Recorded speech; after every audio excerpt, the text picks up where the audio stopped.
Let's bring in the discussion Behnam Ben Taleblu, a senior fellow at the Foundation for Defense of Democracies in Washington, D.C., and an expert on Lebanon and Iran. And, of course, Behnam, let's talk about, we're talking here about the humiliation to Hezbollah and, of course, to Iran. Again, we point out the Iranian ambassador to Lebanon, who was injured, apparently lightly, in this operation. Questions about why he was carrying this closed communication device with Hezbollah or someone close to him. But what kind of response, the impact, and what kind of response we might expect from Hezbollah and now Iran? Well, it's a pleasure to be with you, Kalev. That's really the million-dollar question right now. As to why he was carrying a clip or a pager that was part of a Hezbollah cell or a Hezbollah network, the answer is quite obvious. When you look at Iraq, for example, every single post-Saddam ambassador of Iran to Iraq is a member of the Quds Force. And I can, bet bottom dollar here that every single Iranian ambassador in Lebanon is helping to coordinate, facilitate Iran's resupply and deepening of political and military and economic ties with Hezbollah in Lebanon. So it's no secret there that they're the biggest patron, that it's the most successful version of the export of the Islamic Revolution, and indeed that they have a command cell that they're trying to integrate multiple different fronts on, and that command cell actually exists in Beirut, where both the Iranian ambassador as well as Quds Force officials around him play a very key role.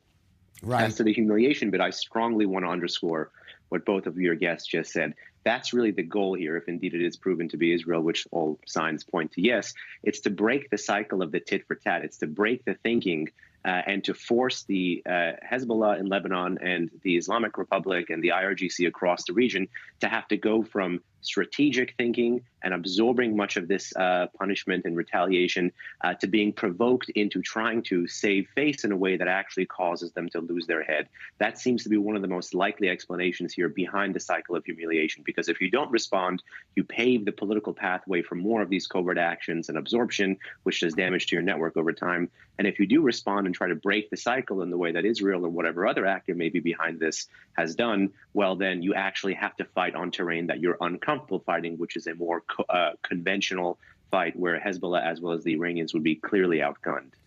All right, Behnam, please stay with us, with our guests. I want to put today's events in the broader context of what is happening in Lebanon with Israel and with the continued U.S. efforts to find a diplomatic solution. Let's take a look more in this report from Jody Notelevitz.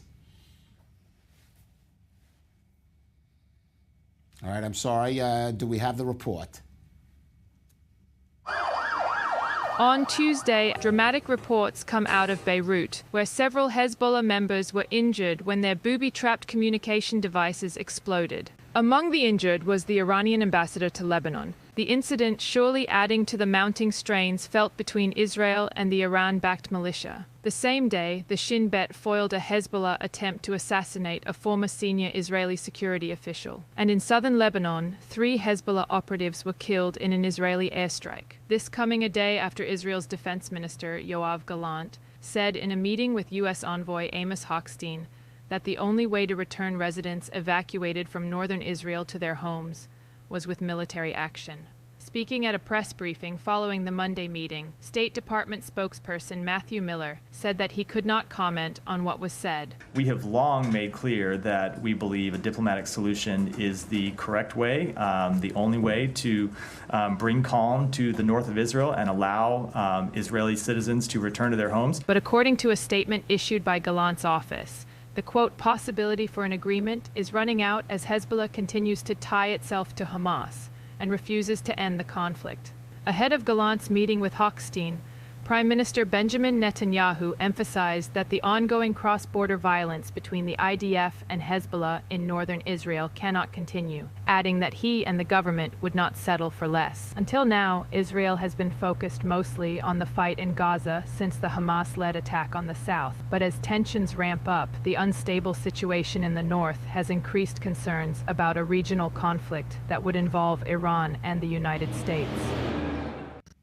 Behnam, let me just ask you, there in Washington, how today's events might impact on this process Washington is trying to keep alive, and how they may react to the events today in Lebanon and elsewhere.